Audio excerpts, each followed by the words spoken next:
So welcome back to another week, and this time it is actually Premier League predictions. The FA Cup has been and gone. I got quite a few of the predictions right. I was quite proud of that one. I predicted City to beat Arsenal. However, there were a few dodgy ones in there. We're back though, and it's Chelsea against Fulham in Friday night's game. And how many players have Chelsea bought in the last 6 months? They've spent 600 million quid. City have not spent anything. United have barely spent anything. Liverpool have spent nothing. Arsenal have bought in a couple of players. Where Chelsea are getting this money from is beyond me, and how it gets around financial fair play just by putting these players on really long-term contracts. It could either fire back at them because the players get injured or are unhappy and are just sat on fat wages, or it's going to work. But if it does work, I just don't see how it's fair, how you can spread the cost of £100 million player over 8 seasons rather than the season you actually bought it. It does not work for me. However, they welcome Fulham in a game where if you asked me to predict it about 2 weeks ago, I'd have probably said Fulham. However, you cannot buy that many players and not hit the ground running. There's huge pressure now on Graham Potter. I don't know how many of the transfers were actually his decision. I guess we're going to find out in the next couple of months. But I'm going to go in this one for a Chelsea victory. I'm going to say 3-1 Chelsea, and Enzo Fernandez is going to score. So the Saturday lunchtime kickoff, and Sean Dyche is in for his first game against league leaders Arsenal. It couldn't really get much tougher. However, if you take my mind back a couple of years ago, I think Duncan Ferguson was managing Everton. They were in a pretty bad spell, and they had Chelsea at home, who were doing well at the time. And they got a win. And now I can actually see the same thing happening here at Goodison on Saturday morning. You never back the early kickoff. I can see an Everton victory. And Arsenal, I don't know. Let's see what they're made of. They lost at the Etihad last week. Will it cause a bit of a change in mindset? We'll see. They did well to cope with the last loss, which was all the way back in September against United, August against United. So it'll be interesting to see how they react. But I'm actually going to predict an Everton win.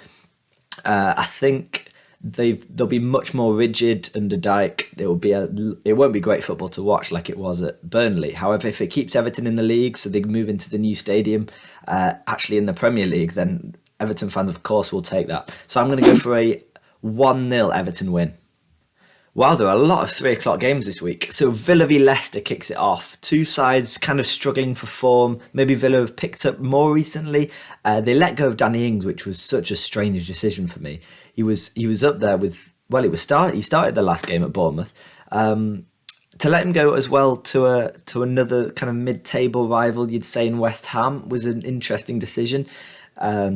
However, I think they'll have more than enough to beat Leicester, who started to pick up just before the World Cup, but have gone back to their early season form, which hasn't been great for them. And when you consider where they were just a couple of seasons ago, winning the FA Cup and just missing out on Champions League, they've fallen quite hard. But in this one, I'm going to go for a 2-1 Villa win, and Ollie Watkins is going to score first.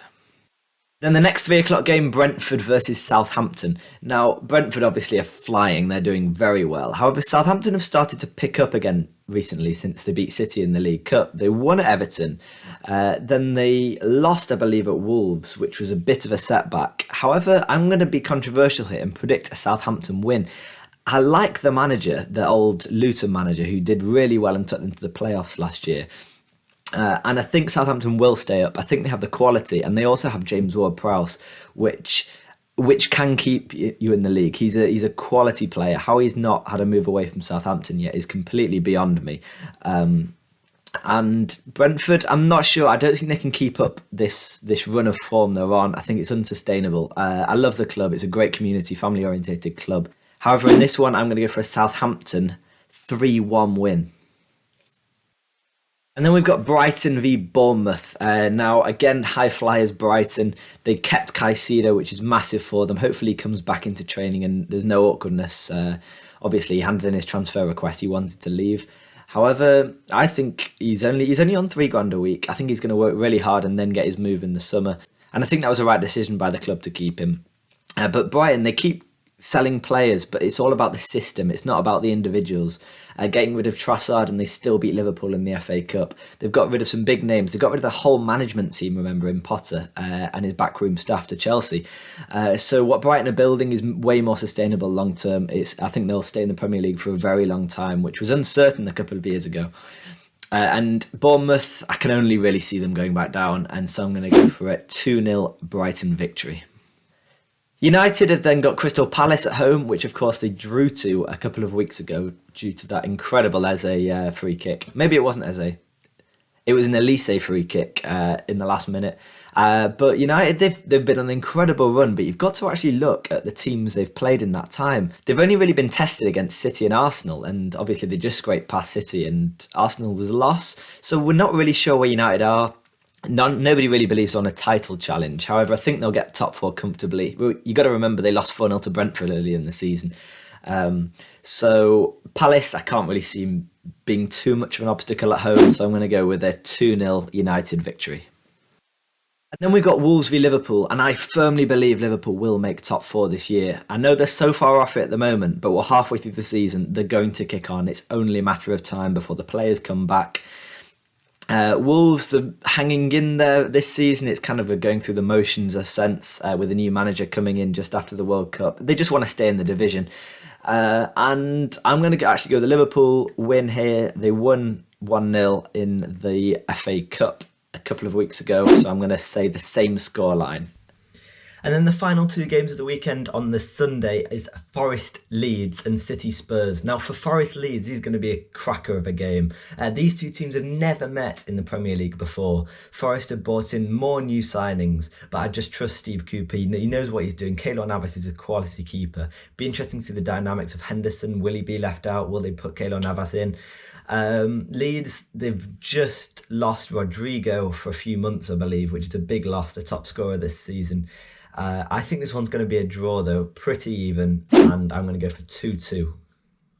And then the final game of the weekend is the big one. It's City Spurs. City have never scored at Tottenham's new stadium, let alone get a point. They've also lost Champions League games there, the Premier League games there. It's a really bad ground for City. However, they beat them 4-2 a couple of weeks ago. And I think this will be the time City score at the Tottenham Hotspur Stadium. And I'm going with 3-1. Harry, who's a Spurs fan, what's your prediction? I was filming. Right, City v Spurs at the Lane. I'm thinking a 14-goal thriller. Hat-trick from Kane. Hat-trick from Dyer. What's that, 6 goals? Couple goals from Son, I reckon. Gets on the score sheet. And then 6 Dyer own goals for City. 8-6, my prediction.